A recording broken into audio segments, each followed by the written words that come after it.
cermin adalah tipikal seseorang yang masuk ke dalam hidupmu untuk sepenuhnya mencerminkan siapa kamu ya, di saat bertemu dengan mereka. Ya, kadang-kadang kita nih ketemu satu orang tuh yang dimana kita jadinya sebenarnya lagi ngaca, lagi bercermin. Ya. Tapi karena kita terlalu senang, terlalu euforia, jadinya kita tuh lupa untuk bercermin. Ya. Nah, semua bagian dari dirimu yang membutuhkan penyembuhan. Jadi kita bercermin sama mereka itu soal apa yang butuh disembuhkan, pola-pola yang perlu dikoreksi, dan semua kegelapan yang harus diterangi. Dan semua pemicu yang masih hadir di saat orang tersebut hadir dalam salah satu bab kehidupanmu.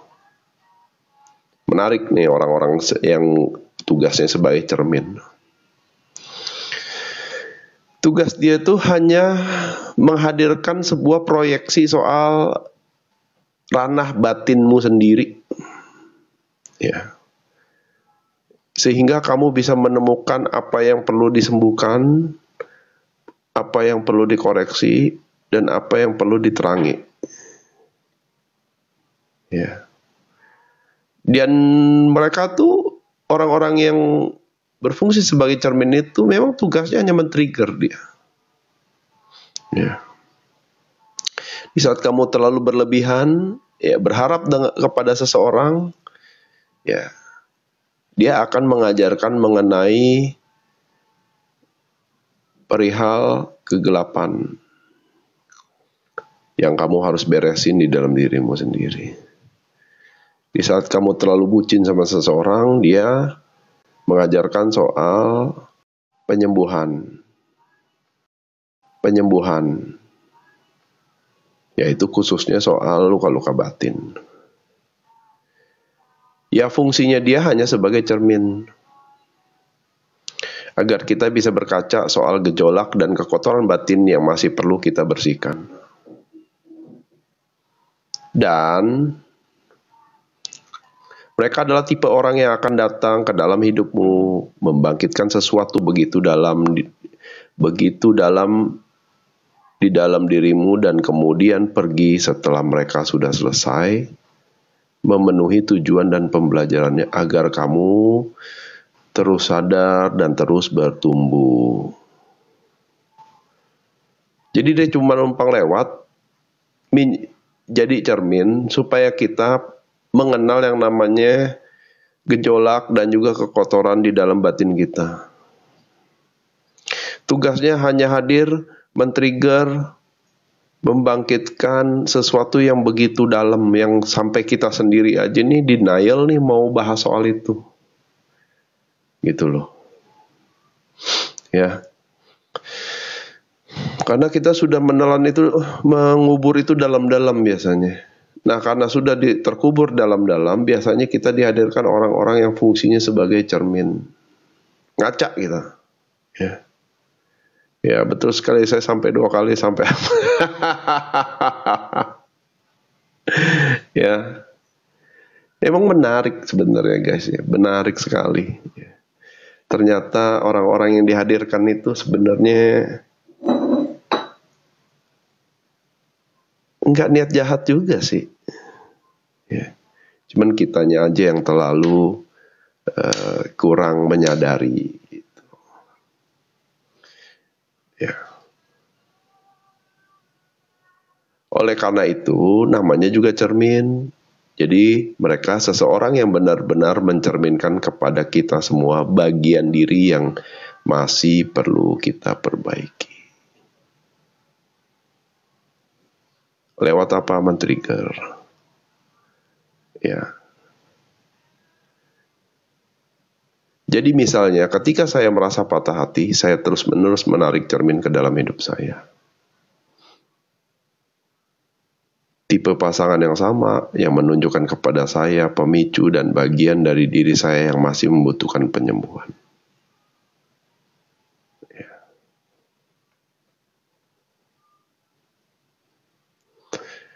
Lalu apa harus dalam urusan romansa ya kok? Ya enggak juga sih sebenarnya.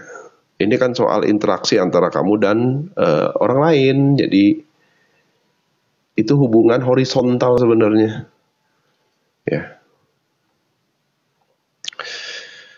Dan orang-orang seperti ini tidak pernah dimaksudkan untuk bertahan lama dalam jangka panjang yang lama untuk tinggal di dalam hidup kita gitu loh.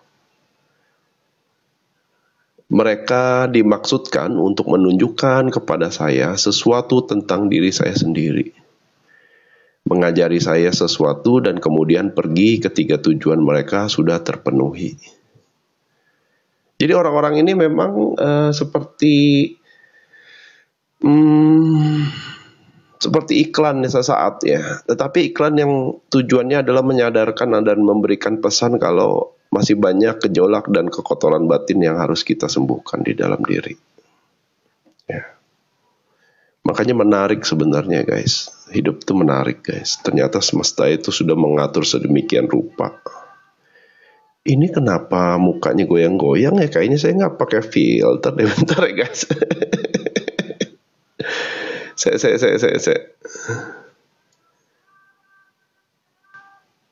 nggak pakai filter lu, kenapa dia goyang-goyang? Auto kali ya.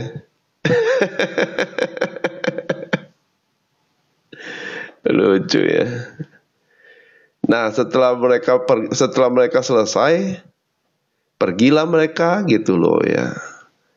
Pergi dan hilang entah kemana. Beneran hilang entah kemana gitu loh. Saya juga pernah punya pengalaman ketemu orang-orang seperti ini. Gitu ya. Jadi coba direnungin gitu. Ya namanya juga cermin. Nah yang kedua itu tipikal orang tuh yang fungsinya itu sebagai jendela. Terkadang hidup tuh akan mengirimimu seseorang yang sangat-sangat mirip dengan apa yang ada, yang dirimu minta. Tapi nyatanya orang ini hadir tidak benar-benar sebagai tambatan hati. Orang ini datang ke dalam hidupmu hanya untuk menunjukkan kepada dirimu sebuah jendela. Jendela kemungkinan, ya, untuk menunjukkan sesuatu yang berbeda dari apa yang biasa kau alami di masa lalu. Jadi orang-orang yang masih terjebak dalam pengalaman yang berulang-ulang, di saat dia ingin berubah, dia ketemu dengan orang yang tipikalnya menjadi seperti jendela. Ya, jendela yang fungsinya adalah memperlihatkan, menunjukkan sesuatu. Ini loh, ada loh sebenarnya hidup tuh yang lebih baik daripada kamu terjebak dalam pengulangan yang itu-itu aja gitu loh. Ya. Dan orang-orang seperti ini nih, kita ingin melihat orang-orang seperti ini adalah jenis energi yang sama ketika menemukan diri kita sendiri, menatap keluar jendela dan melihat pemandangan indah dan bersyukur serta menghargainya. Tetapi tugas mereka hanyalah menunjukkan. Ya. Kita tidak benar-benar berada di sana karena dibutuhkan proses yang panjang untuk bisa keluar dan bisa seutuhnya hadir di sana. Ya. Namun lewat orang-orang ini kita dapat menghargai apa yang kita lihat di dalam diri mereka. Serta bersyukur untuk orang-orang seperti ini yang masuk ke dalam hidup kita karena mereka menunjukkan apa yang mungkin ada di sana. Sekilas tentang semua kebaikan yang akan masuk ke kehidupan kita nanti. Nah, jadi kadang-kadang kita juga akan ketemu dengan seseorang yang fungsinya adalah sebagai jendela. Mungkin kita terlalu lama terisolasi, menutup diri, ya, dalam kekecewaan, kesedihan, kemarahan yang berlarut-larut gitu loh. Nah, pada saatnya pengalaman itu sudah cukup, kita dipertemukan gitu dengan orang-orang nih yang tipikalnya ini hanya sebagai penunjuk, ya, menunjukkan bahwa ada yang namanya hidup yang lebih baik selain terpuruk dalam belenggu dari energi-energi emosi rendah. Ya. Jadi kita bisa melihat lewat diri dia gitu. Ya. Kok bisa gitu ya? Dia dulu juga begitu, sama-sama sakit hati, sama-sama patah hati, tetapi kenapa dia bisa gitu? Nah, tugas mereka tuh emang hanya begitu. Memberikan contoh kalau dan memberikan petunjuk kalau hidup itu terus berjalan, ya, terus berjalan. Apa bedanya antara menutup diri sama jaga jarak untuk kasih batasan kok? Satu takut, satu berhati-hati, ya. Nah, otomatis kita akan dipertemukan dengan orang-orang yang tanda kutip tugasnya memang hanya menjadi seperti jendela. Kita bisa melihat keluar. Ya. Kalau hidup tuh nggak cuma soal depresi, hidup itu nggak cuma soal yang namanya itu merasa kerugian, merasakan kekurangan, merasakan yang namanya itu ketidakberdayaan. Tetapi mereka hadir memberi contoh kalau mereka bisa melampaui dan kita juga bisa sebenarnya.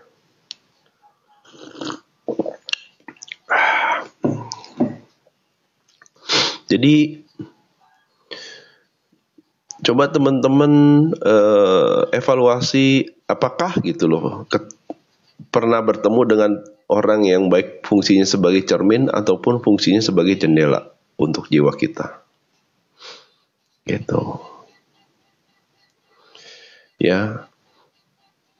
Memang butuh sih di saat kita di awal nggak sadar kita dihadirkan cermin, orang yang fungsinya sebagai cermin.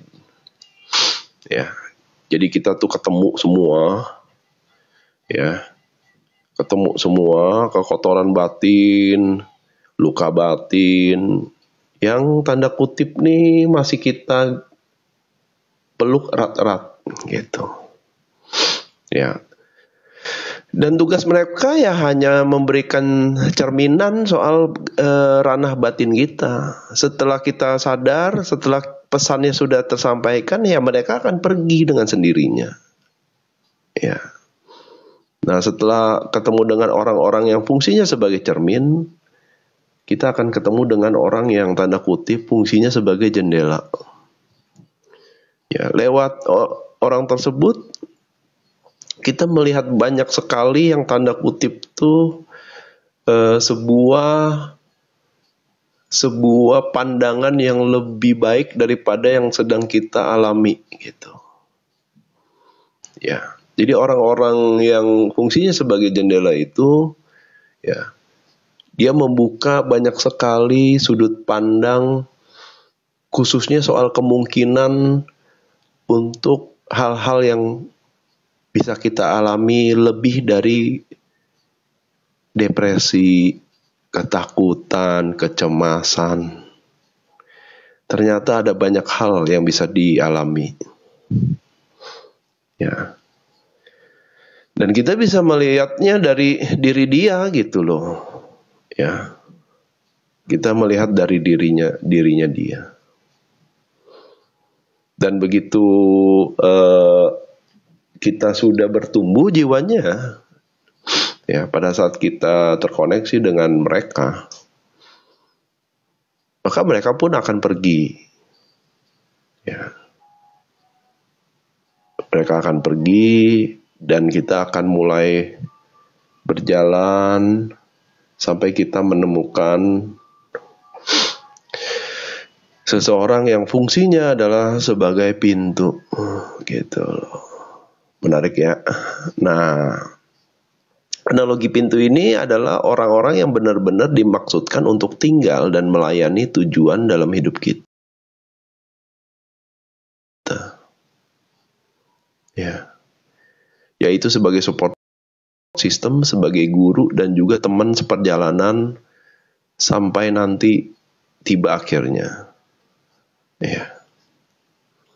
Nah, orang-orang ini sebenarnya adalah kesempatan yang sering kita lewati dan kita izinkan untuk memberitahu sesuatu yang telah saya pelajari dalam hidup saya. Jadi dia bisa mengkonfirmasi itu. Ya.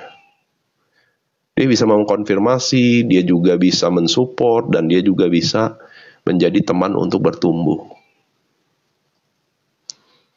Ya. Yang mungkin dulu nih sering kita abaikan gitu loh. Ya. Tetapi mungkin ya itu adalah yang namanya perjalanan jiwa. Mereka bagaikan pintu yang hanya terbuka ketika kita sudah melakukan pekerjaan penyembuhan diri. Selesai dengan segala kekotoran batin dan juga proses penyucian jiwa. Jadi orang-orang tipikal ini nih berada di frekuensi yang berbeda sebenarnya. Karena mereka sudah selesai duluan dengan dirinya mereka sendiri. Dan kita dipertemukan justru untuk belajar gitu loh. Untuk jalan bareng, belajar bareng,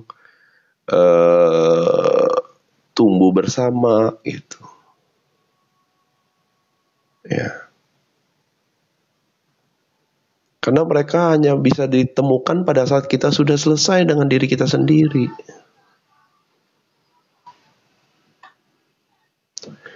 Dan di saat berjalan bersama dengan mereka, kita harus menginvestasikan semua energi dan fokus ke dalam diri sendiri. Serta menjadi sangat berkomitmen pada pertumbuhan dan evolusi jiwa kita. Jadi orang-orang seperti ini nih dia tuh nggak butuh. Dia tidak bergantung kepada orang lain juga. Jadi dia sudah selesai. Jadi dia tidak butuh yang namanya itu bergantung kepada pihak di luar diri. Nah makanya kan ditulis di sini kalau orang-orang yang berfungsi sebagai pintu hanya terbuka ketika kita sudah melakukan pekerjaan penyembuhan diri. Selesai dengan segala kekotoran batin dan juga penyucian jiwa. Jadi orang-orang yang memang tanda kutip adalah ditentukan sebagai teman bertumbuh, sebagai support system dan juga sebagai guru dalam perjalanan pertumbuhan jiwa kita. Dia sudah selesai duluan dengan diri dia sendiri. Baru bisa terbuka gitu loh.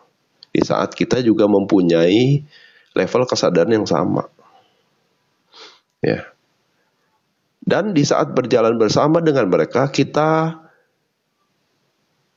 justru harus fokus ke diri kita sendiri. Karena dia juga butuh fokus ke diri dia sendiri. Makanya saya sebut sebagai support system. Jadi antara orang yang sudah selesai dengan dirinya sendiri,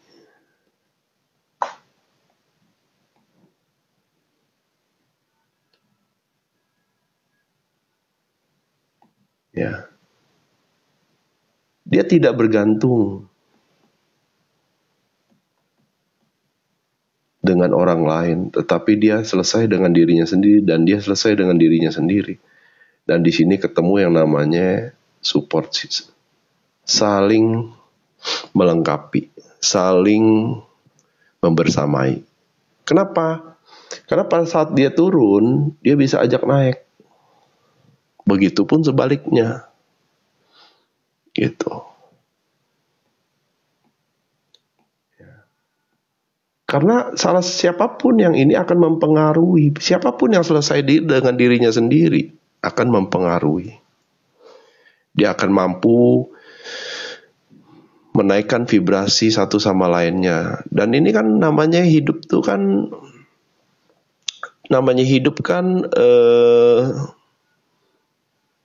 itu soal dinamika ya. Nggak bisa kita tuh happy terus, nggak bisa kita tuh sayang-sayangan terus. Ada saatnya kita tuh ya, ada saatnya momennya kita itu berantem. Tetapi pada saat berantem kita tidak saling menyalahkan. Justru setelah berantem itu kita malah mulai menginvestasikan gitu loh, semua energi dan fokus ke dalam diri. Jadi kita justru refleksi lagi gitu loh. Ya. Untuk sama-sama bertumbuh.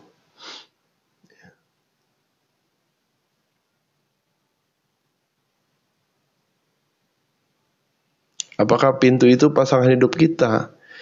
Seharusnya kalau udah selesai, seharusnya iya. Kenapa? Karena kalau kita nggak selesai, dia akan pergi juga. Makanya kan di sini kan dituliskan, orang-orang seperti ini sebenarnya adalah kesempatan yang sering kita lewati, gitu loh. Dan jika diizinkan untuk memberitahu sesuatu yang telah saya pelajari dalam hidup saya, tugas dia memang begitu, membersamai gitu, saling-saling bertumbuh gitu.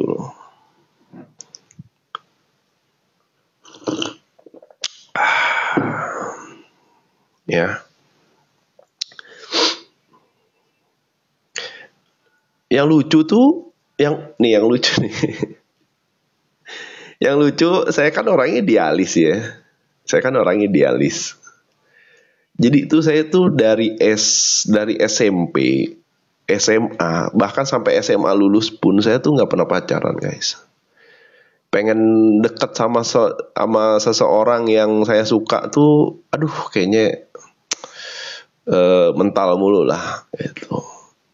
Kenapa? Karena saya punya belief system dari sejak SMA awal tuh saya punya belief system. Saya hanya mau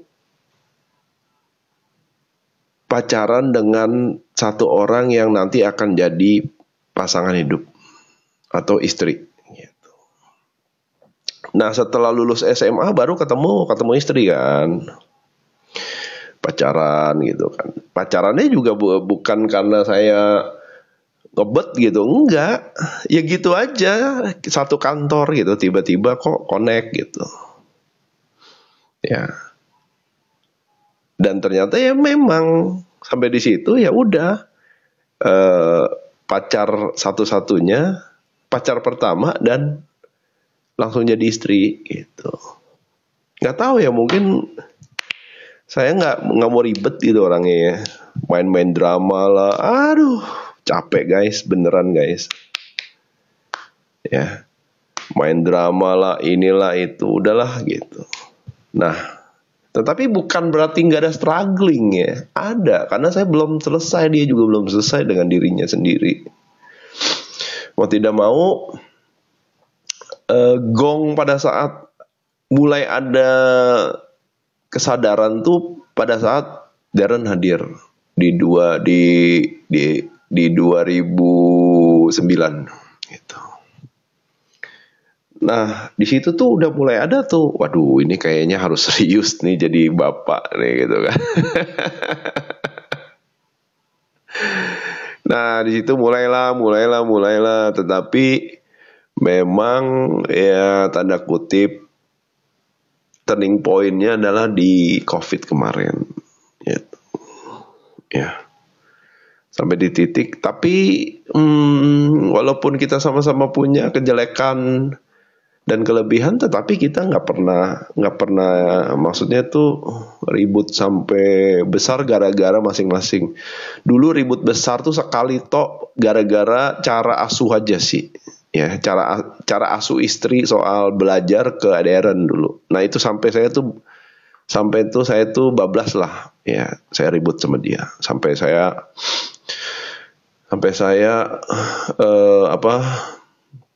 tanda kutip tuh ya saya pulangin sementara gitu loh ke mertua gitu. Mertua pas dia ngadu ke mertua nyalain dia. Thank you Kang Abu.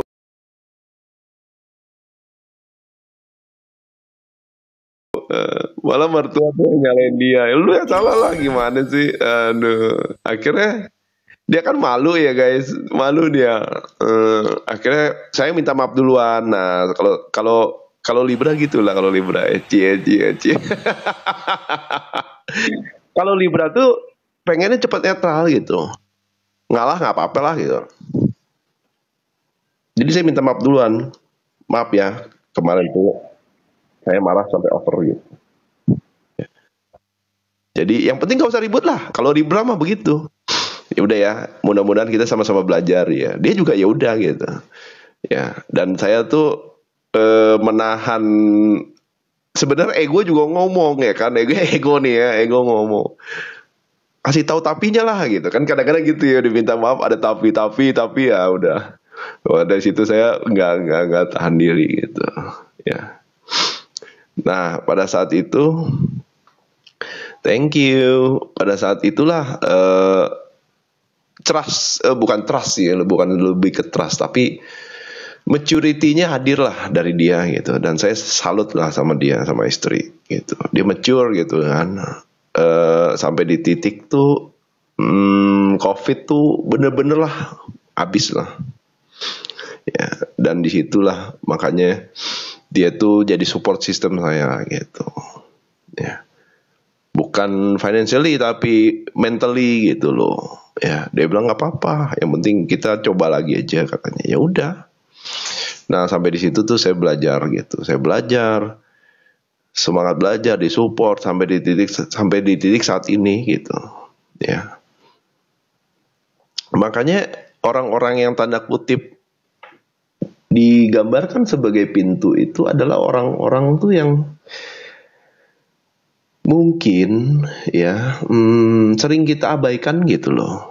Ya, padahal kalau kita selesai aja sama diri sendiri, dia juga kebuka pintunya gitu loh. Ya. Jadi ternyata bukan hanya dia yang membuka pintu saya juga membuka pintu dia. Ya. Dan di saat berjalan bersama dengan mereka, kita harus menginvestasikan. Nah, ini kata penting ya. Kadang-kadang kita nih terlalu protektif. Ini kayak ke anak juga gitu. Kita terlalu protektif, kita terlalu ingin yang terbaik. Jadi sayangnya berlebihan sehingga mental si anak juga jadinya itu enggak bertumbuh sesuai apa yang harus dijalani atau dialami gitu. Makanya fokusnya adalah kita ke diri sendiri dulu. Ya. Dan juga berkomitmen pada pertumbuhan jiwa dan evolusi jiwa masing-masing. Jadi orang-orang yang fungsinya sebagai pintu itu dia lebih ke support system, guru dan juga teman seperjalanan sampai kita selesai nanti. Mudah-mudahan ya. Nah, dan kemudian jiwa kita yang sudah tenang pun akan diberikan orang-orang ini sebuah kunci yang mampu membuka potensi yang lebih sejati lagi gitu. Nah, karena support system dari mereka tuh itu membuat kita ini makin uplifting gitu loh, ya. Dan itu secara mentally itu sangat membantu lah, ya. Dia nggak pernah apa namanya, dia nggak pernah mempertanyakan ngapain lu katanya lu kayak begini gitu kan, live terus kayak begini, ngapain, nggak pernah guys, beneran guys. Support pokoknya, mau apa, mau kopi dibikinin kopi, ya kan, butuh apa nggak, tadi siapin sama dia. Sampai segitunya dari awal sampai sekarang saya live. Kebayangin ya live begini ya guys. Bisa sampai malam gitu kan. Ya kan, kadang-kadang kan kalau perempuan kan rada-rada gimana gitu, tapi saya salut lah sama dia. Ya. Dia nonton live enggak, justru uniknya tuh dia nggak belajar gini, tapi dia ngamatin. Ya, dia ngamatin. Dan pada saat dia ngamatin itu, saya juga ngamatin dia kan. Berubah gitu. Yang dulu mungkin temperamen, dulu juga silent treatment, sekarang udah enggak. Jauh gitu loh. Jauh pokoknya. Nah ternyata saling memberi kunci nih. Saya dan dia tuh saling memberi kunci. Kunci untuk diri masing. Saya pegang kunci untuk dia juga pegang kunci untuk saya gitu. Makanya sama-sama bertumbuh di situ. Ya. Jadi belajarlah untuk tidak terjebak dengan sebuah pengalaman yang romantis saja. Ya. Yang mungkin mereka hanya orang-orang yang memang hadir sementara sebagai tukang posnya Tuhan. Agar kita bisa sadar dan jiwanya terus bertumbuh. Dan nanti bisa bermanfaat lewat pengalaman-pengalaman yang sudah mampu dilampaui itu. Jadi semua pengalaman, baik yang dari ketemu orang yang tipikalnya cermin, orang yang tipikalnya jendela, sampai kita menemukan orang yang tipikalnya adalah pintu. Itu semua ada manfaatnya guys. Beneran ada manfaatnya. Ya, yang dimana manfaat itu nggak akan jauh-jauh dengan yang namanya potensi sejatinya kamu. Ya. Jadi materi kali ini khusus buat jomblo nih ya. Ya. Jangan terjebak sama drama aja guys. Hidup berpasangan itu udah pasti drama gitu. Tetapi mau dibawa kemana gitu loh pertanyaannya. Nah, masa mau main drama mulu, mau cinta-cintaan mulu gitu. Terus pertumbuhan jiwanya di mana? Ya.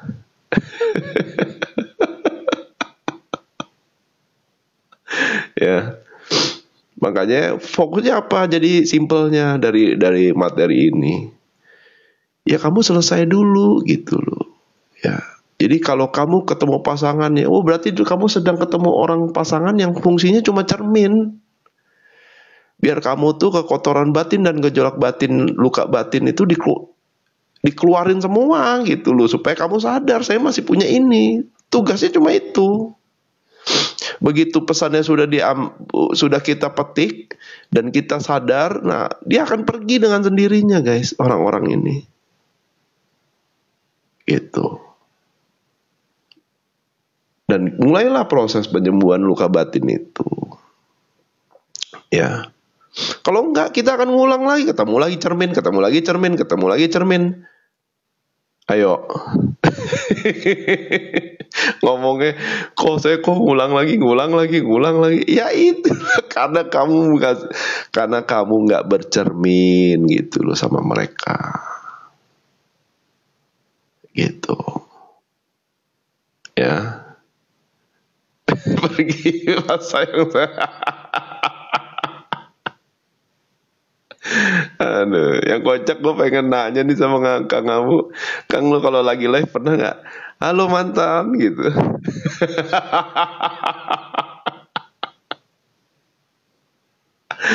Aduh. Sampai kita ketemu orang yang tugasnya hanya sebagai jendela, nunjukin berapa kali. Ya.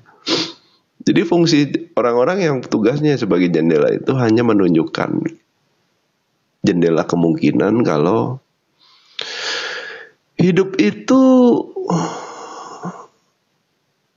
ada dunia luar gitu loh. Ya. Di saat kamu sudah selesai dengan kedepresianmu, kekecewaanmu, ketakutan dan kecemasanmu. Ya, jadi orang-orang yang fungsinya jendela ya cuma memberikan sudut pandang perspektif mengenai bagaimana kita bisa berkaca dari dia yang sudah selesai dengan dirinya sendiri. Ya. Persatuan mata. Waduh, persatuan mantan Abu Marlo, ngeri gak tuh? Ini kayaknya korban sulap semua itu, persatuan mantan Abu Marlo mah ya. Aduh, korban kena sulap.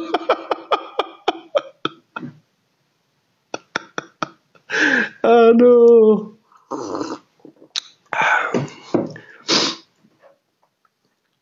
Makanya guys, ya, jangan terlalu ini sama tukang sulap ya.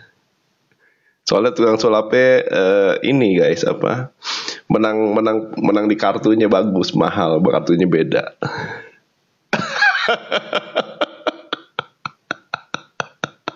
Coba pakai kartu gaple guys, bingung dia.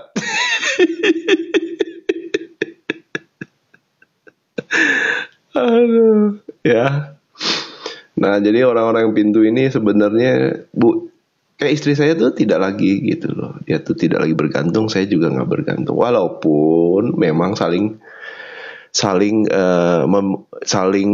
mensupport gitu. Jadi pas saya lagi down, dia yang ngajak naik. Pas lagi dia down, dia yang ngajak naik. Dan begitulah sebaliknya. Ya. Ya, jadi teman-teman udahlah gitu loh. Semua punya drama masing-masing, tetapi mungkin kalau teman-teman belajar penerimaan, ya mungkin mereka hanya tukang posnya Tuhan. Udah cukup gitu. Pesannya apa kira-kira kalau dia tukang pos? Ya, terus bisa diterima nggak? Terus bisa membuat pesannya itu bisa membuat kamu lebih baik nggak? Ya, karena perjalanan dari sini ke sini tuh sebenarnya adalah soal bagaimana kamu bisa menjadi lebih baik dari versimu yang kemarin yang di sini. Jadi lebih baik sampai kamu menjadi versi yang terbaik. Gitu loh. Jadi orang-orang ini nih yang tipikal ini udah nungguin di sini. Ayo dong kamunya bertumbuh terus kesadarannya. Ya. Jadi jangan putus asa ya jomblo ya, semangat ya jomblo.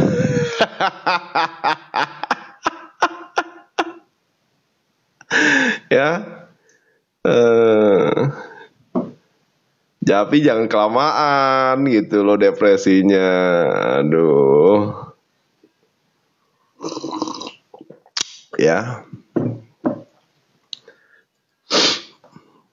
Jangan kelamaan, oke? Okay?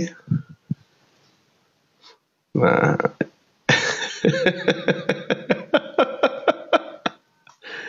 Aduh, empuk banget ya kalau ngeledekin jomblo itu empuk banget jokesnya.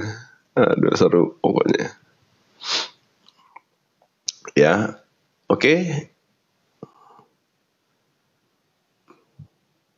Ini sampai sini paham gak nih? Aduh, capek-capek, udah sejam. Masih ada yang nggak mudeng.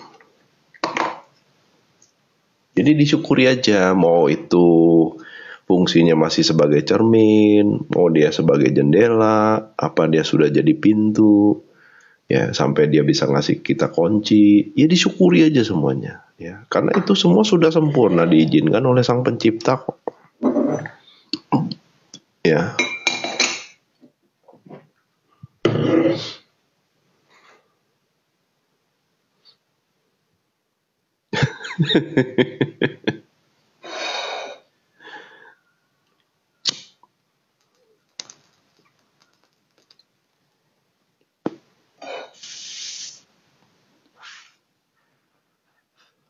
Dan tahu nggak benang merahnya apa guys? Benang merahnya kalian nih ketemu sama orang-orang ini kenapa? Benang merahnya apa? Menurut kalian apa?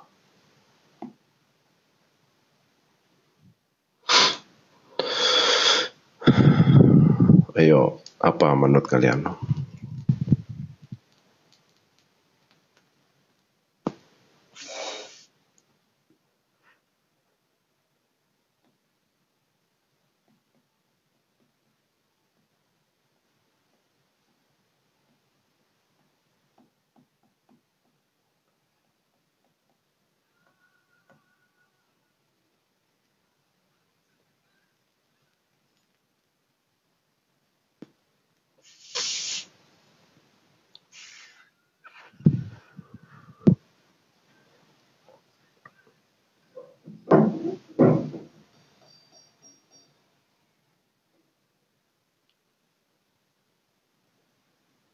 Jadi karma itu atau konsekuensi itu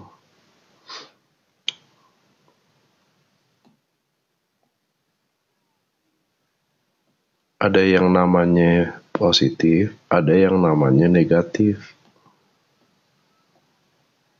Kita nggak akan pernah tahu, guys. Kenapa? Karena semua akan tersimpan rapih, tercatat. Ya iyalah, masa konsekuensi dari orang lain gimana sih?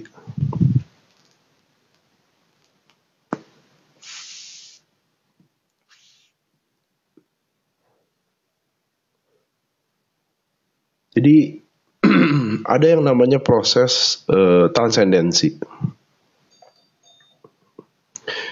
Transendensi itu adalah proses pertumbuhan jiwa lewat belajar soal bab penerimaan. Jadi anggap ini utang, ini piutang. Apa yang belajar diterima? Utang. Utang yang memang harus kita bayar, ya kita terima gitu loh. Ya. Supaya apa? Supaya utangnya kita bayar, supaya utangnya itu berkurang.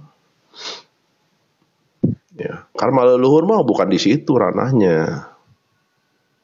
Karma leluhur mah urusannya sama yang namanya tuh misi jiwa.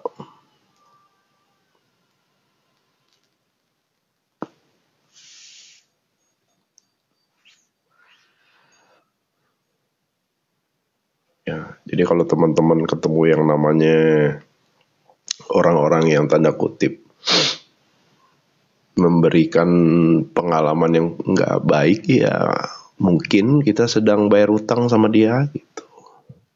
Ya. Tapi kesadaran harusnya membawa kita tuh fokus untuk belajar penerimaan, bukan malah fokus ke mereka gitu. Karena kalau kita fokus ke mereka, ya, udah bayar utang, ntar kita bikin lagi karma buruk gitu loh. Paham nggak?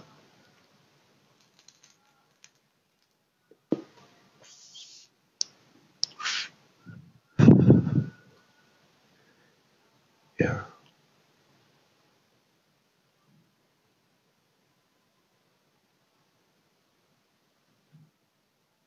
Kalau udah lunas ya sudah, berarti tinggal belajar penerimaan. Makanya ya kadang-kadang ya, di saat kamu udah tenang, di saat kamu udah berdamai sama dirimu sendiri, realitanya berubah loh. Rezeki lebih lancar, urusan hidup yang lain lebih kayaknya dimudahin. Bahkan keajaiban bisa kamu alami gitu loh.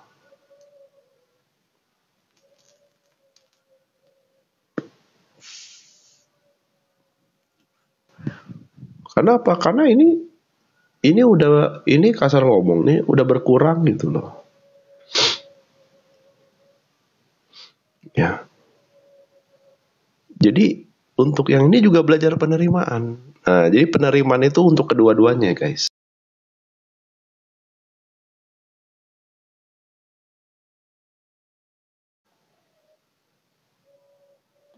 Walaupun kita sudah selesai dengan yang buruk, tetapi kalau kita belum sembuh, mental penerimaannya belum total, dikasih duit aja minder loh. Pernah nggak di dalam kondisi itu? Butuh, tapi begitu ada orang mau kasih pinjem, ada orang mau kasih bantu kita nggak bisa menerima. Ada mental block di situ. Pernah nggak berada di posisi itu? Pernah ya? Nah, itu justru lah pertanda kamu tuh belum total penerimaannya, guys. Jadi ada yang namanya proses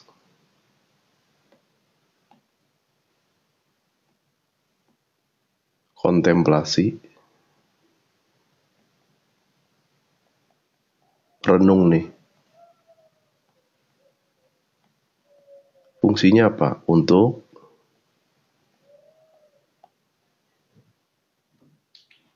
musiknya kemana? Bentar ya guys.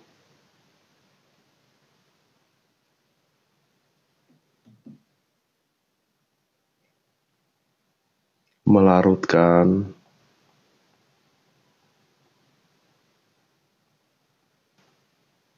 karma atas konsekuensi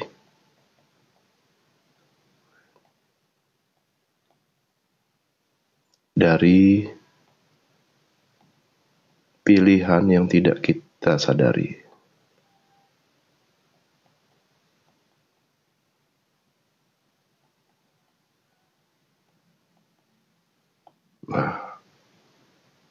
Nah, abis itu kalau udah selesai baru masuk ke ranah transendensi.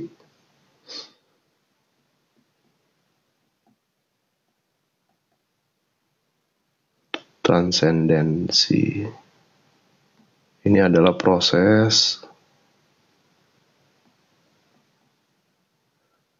melampaui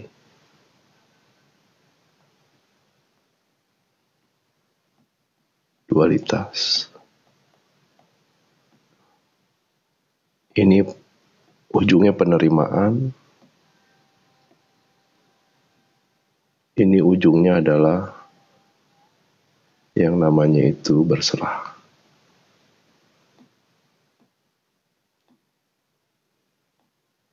Berdaulat dulu deh ya.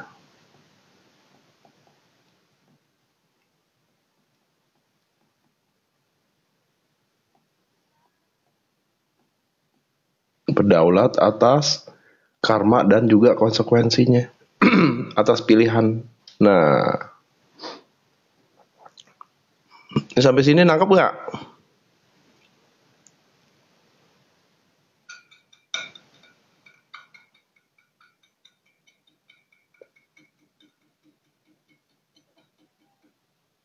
Ya.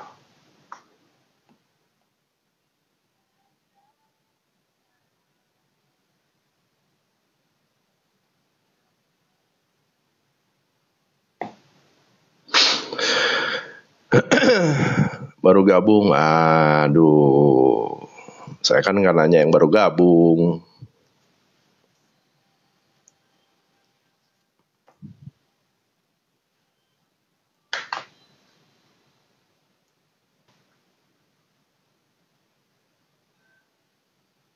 Ya fokusnya pertumbuhan jiwa cuma ini aja.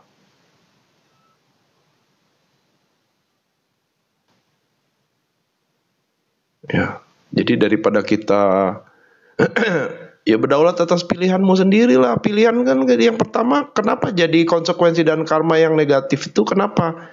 Karena kita nggak sadar dengan pilihanmu sendiri. Kamu nggak punya daulat gitu loh atas pilihan yang sadar.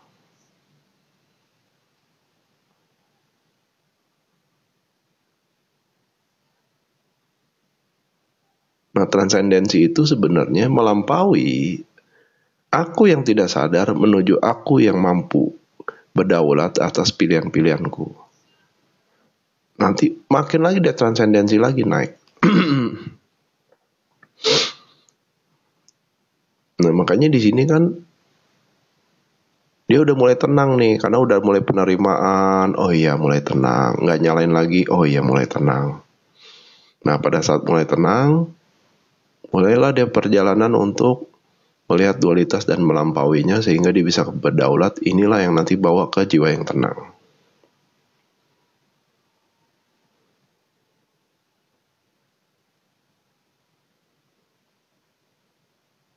Ya karma memang perbuatan kan.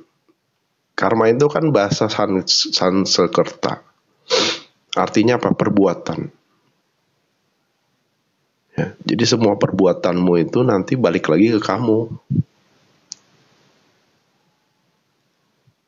Berarti kalau kita bisa melampaui dualitas, berarti kita sudah berdaulat. Kamu nggak lagi berdampak sama omongan orang. Kamu nggak lagi ketakutan sama keadaan yang tak pasti.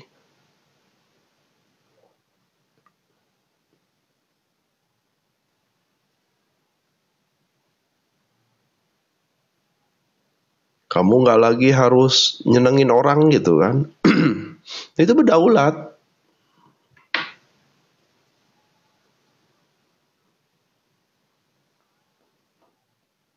Nah, setelah melampaui dualitas, setelah berdaulat baru masuk ke ranah yang lebih tinggi, itu non-dualitas gitu. Kalau penerimaannya belum selesai gimana? Ya dikontemplasikan terus, direnungkan. Gitu. Kenapa? Kok nggak bisa nerima? Gitu. Berarti masih ada. Berarti kita ngulang-ulang ketemu orang yang fungsinya sebagai cermin gitu.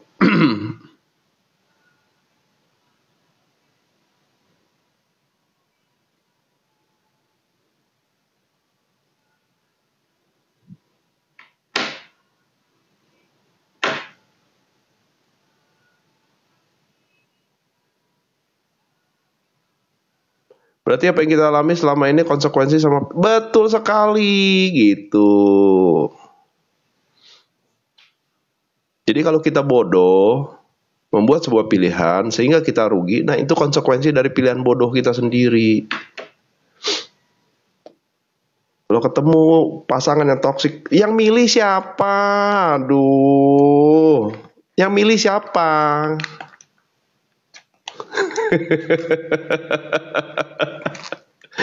Ya, yang milih siapa kalau bukan kamu? Nyalain orang. Ya. Kayak temen saya kerja 15 tahun guys, 10 tahunnya komplain bosnya melulu, bosnya begini begitu ketemu saya langsung di-skak. Sekarang yang larang lu berhenti dari situ siapa? Ngoceh aja setiap hari, bos lu nggak cengli lah, nggak fair lah. Kenapa lu masih mau kerja sama orang kayak gitu? Mikir ya. 2 bulan kemudian berhenti. Sekarang udah jadi bos.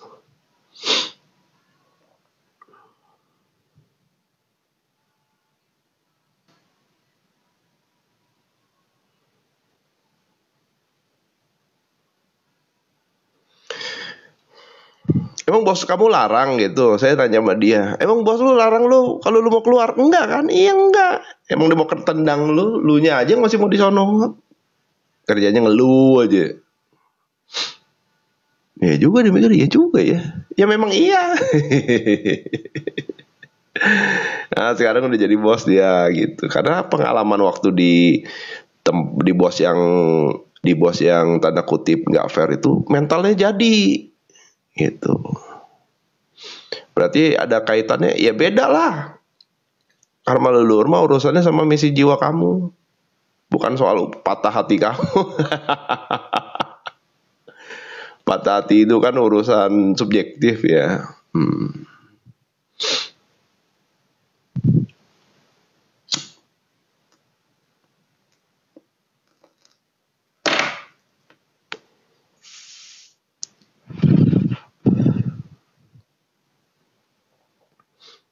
Jadi kamu tuh kamu yang lahir di kehidupan ini sudah dititipin leluhur tuh harapan. Ya, untuk meneruskan, tapi kamu punya free will. Ya, jadi kalau level kesadaran dengan nyampe emang rada-rada resisten ya. Gitu. Cara ngetahui misi jiwa gimana kok? Ya selesai dulu sama luka-luka batin. Ya. Jadi kamu tuh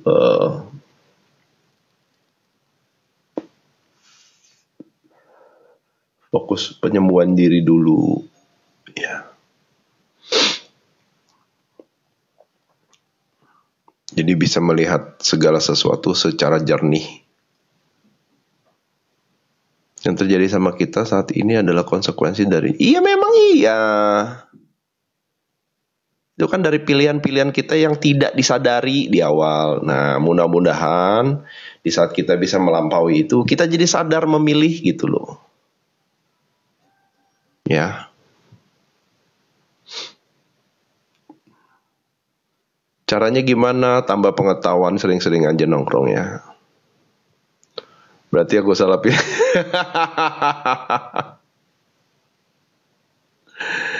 Aduh.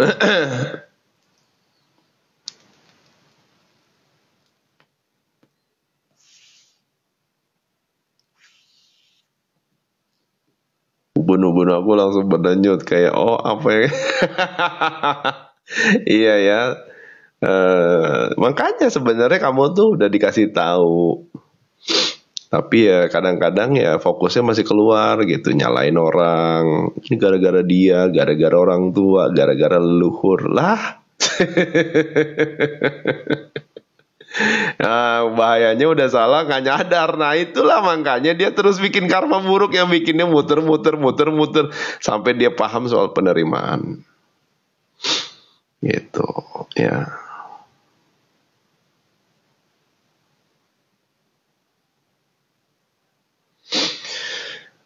Makanya bikin jadinya apa? Drama. Ego sama pikiran tuh demen gitu loh. Bikin kamu tuh terjebak dalam drama. Aduh gitu.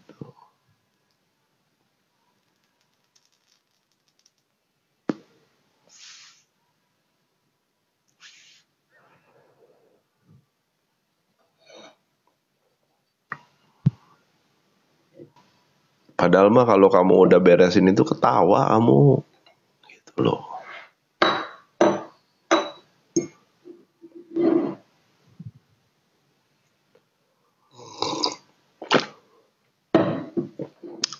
Nah kan lagi menertawakan diri sendiri kan itu namanya sadar gitu. Tinggal praktek kalau udah kayak gitu. Jangan cuma sadarnya doang. Lakoni dong. Praktek. Ya kesadarannya dipraktekkan.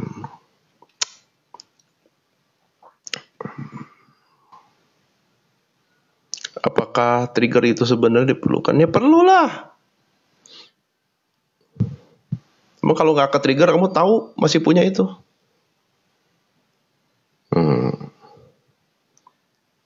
Saya pengen tanya, emang kamu tahu? Emang kamu sadar kalau misalnya nggak ke-trigger? Justru orang yang men-trigger itu sebenarnya baca lagi. Jadi orang-orang yang memang hadir sementara sebagai tukang posnya Tuhan. Tuhan tuh lagi nitip pesan lewat orang-orang yang men-trigger kamu gitu. Bukan malah kamu nyalain tukang posnya. Tukang posnya kan nggak tahu apa-apa. Ih, aneh. Saya cuma nganter surat, dimarahin, disalahin lagi.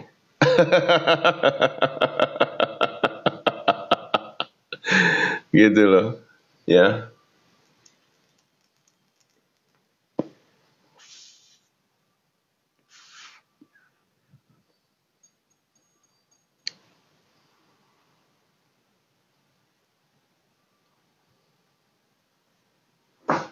Kenapa? Kenapa disalahin tukang posnya? Karena nggak paham yang namanya ini penerimaan. Iya. Makanya kalau kata pepatah apa? Kalau satu jari nunjuk keluar, tiga jari nunjuk dua jari iya. Satu jari nunjuk keluar, tiga jari nunjuk ke kita. Ya. Dia itu main drama terus. Kok suami saya begini, kok suami saya begitu. Ya ngaca lah sekali-sekali.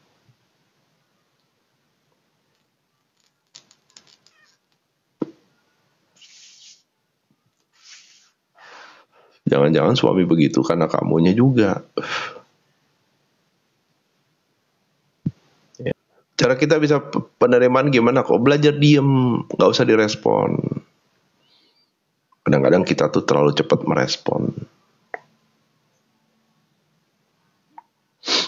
Kayak korek ketemu bensin gitu, langsung kebakar, Jadi kalau masih jomblo, mungkin ini petunjuknya, ya.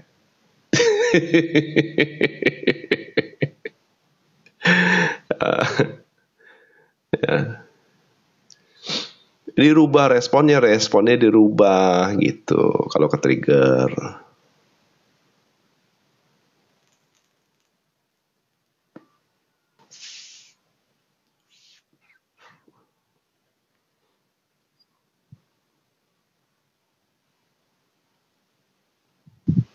responnya dirubah.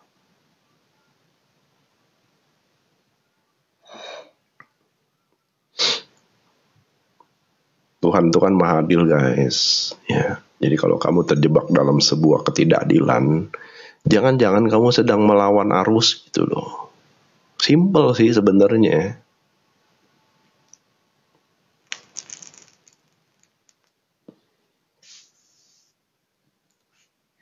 Jangan-jangan kamu masih belum sadar sehingga kamu nggak jadi dirimu sendiri gitu. Apakah suara hati bisa didengar? Bisa. Kalau udah belajar tenang mah bisa. Kalau masih ribet, masih konflik, gaduh, yang susah tuh.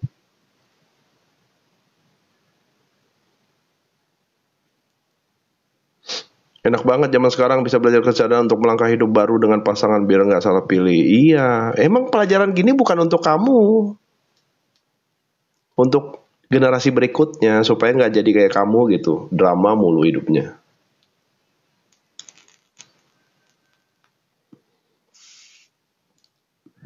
Itu semua pilihan kamu sendiri kan?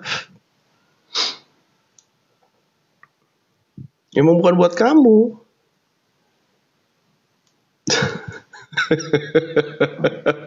Kegeeran, enak aja. Aduh.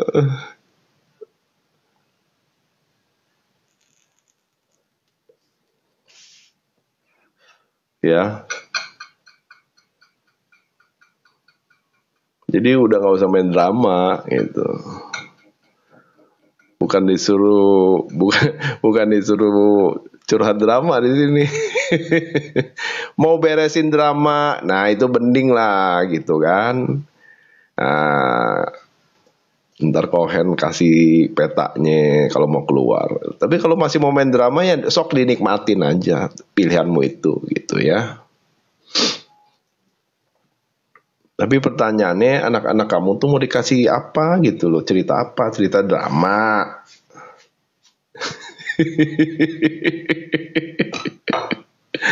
Hah? Mau dikasih cerita drama ya repot atau gitu loh. Jadi fokusnya ke diri sendiri dulu ya.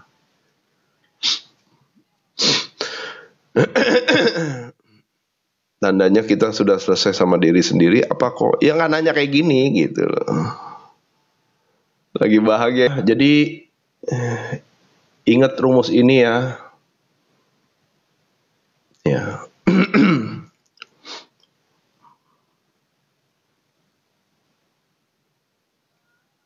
Makanya kenapa belajar penerimaan itu wajib.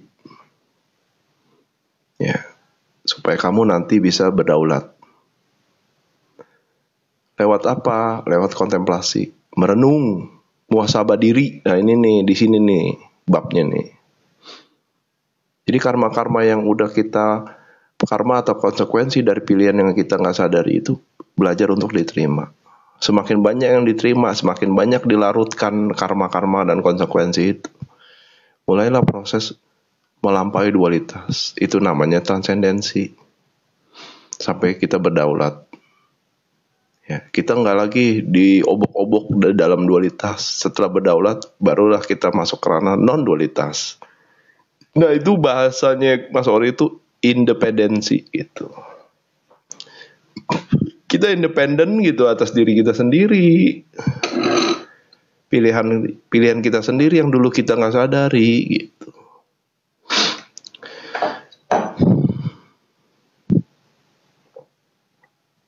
Sehingga kita nggak muter-muter lagi guys. Lo nggak capek.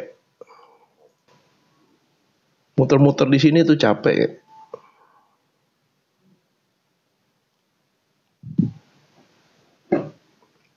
Makanya perlu yang namanya kontemplasi, merenung, introspeksi, muhasabah diri gitu loh. Penting banget. Oh ternyata itu dari pilihan aku sendiri. Nah jadinya kita nggak menyalahkan orang lain ataupun menyalahkan situasi gitu loh. 5 tahun muter-muter. Muter-muter kemana? Aduh, nggak pusing apa?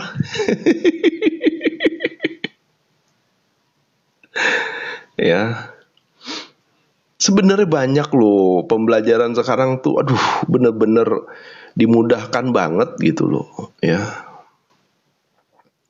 tinggal teman-teman praktek deh. Kalau nggak praktek, kan gini loh sebenarnya kan Kohen kan ada terus nih Senin, Rabu, Jumat.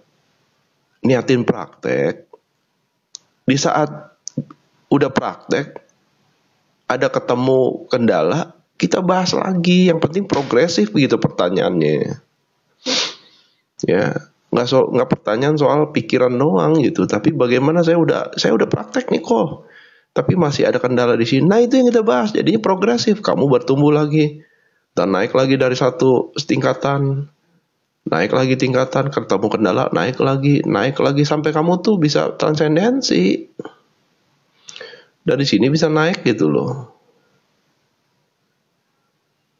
Ya minimal kamu tuh udah bisa membuat satu berdaulat atas membuat pilihan yang sadar gitu. Ya.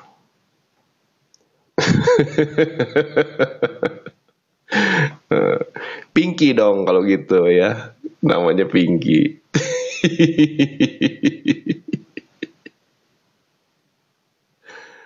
Aduh.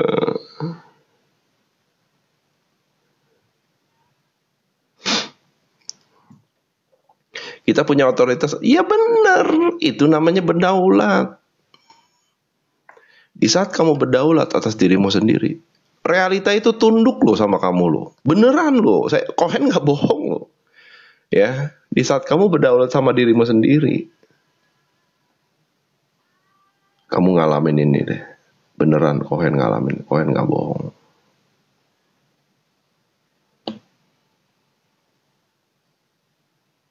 Realita itu berubah dengan sendirinya. Ya. Sampai kaget, Kohen aja sampai kaget. Bisa ya? Ya bisa. Kenapa? Karena magnetnya ada di dalam diri kamu. Apa yang rubah di dalam diri, maka di luar diri akan menyesuaikan dengan sendirinya. Thank you Mas Ori.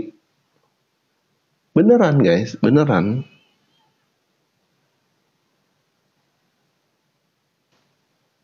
Bayangin guys. Kamu punya daya, kamu punya kemampuan untuk merubah realitamu sendiri. Wow, itu mah guys.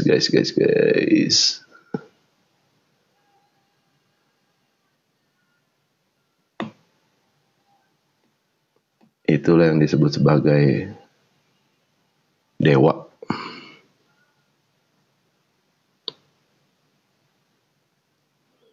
Nah, ya kan semua ngalir dengan sendirinya.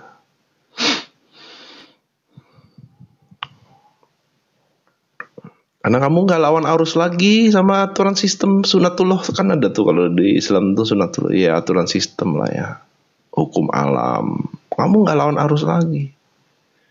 Di saat kamu nggak bisa penerimaan, ego dan pikiran tuh pasti ngajak lawan arus. Makanya hidup kok kayaknya begini gitu. Ya karena kamu lawan arus. Ya. Makanya kan ada yang namanya hukum alam semesta. Ya kan? Nah, dipelajari hukum-hukum itu. Saya lawan arus gak sih? Itu. Nah, pada saat udah gak lawan arus, ngalir kita. Makanya dia akan berubah dengan sendirinya. Sesimpel itu loh pembelajarannya loh. Kohen aja kaget. Gila ya, sesimpel itu. Tapi kuncinya di mana? Fokus ke diri sendiri gitu. Ya. Kalau kita nggak fokus ke diri sendiri, yang terjadi adalah apa? Kita akan terjebak dalam melawan arus. Dan itu capek. Energi kamu habis. Makanya nggak ada yang bisa kamu rubah di realita. Energi kamu bocor hanya untuk melawan arus. Karena kamu dikelabui oleh ego dan pikiranmu sendiri.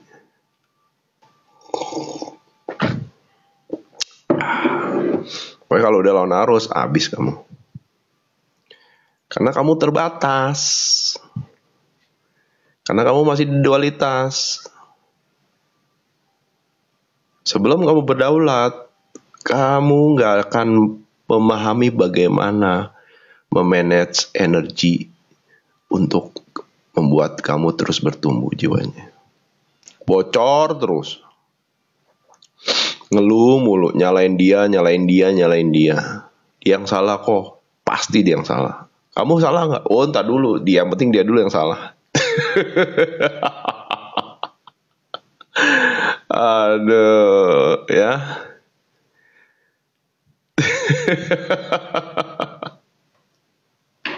Kamu salah nggak? Entar dulu kok, bukan gitu. Dia yang lebih salah pasti kok. Aduh, kocak emang. Ya gitulah ya guys, manusia ya, drama. Pokoknya dicek aja lah. Ya, kalau udah berdaulat, dia rada tenang. Hidupnya capek main drama, udah bosen. Capek saya kok. Saya mau tenang. Nah, itu udah mulai tuh masuk tuh penerimaannya.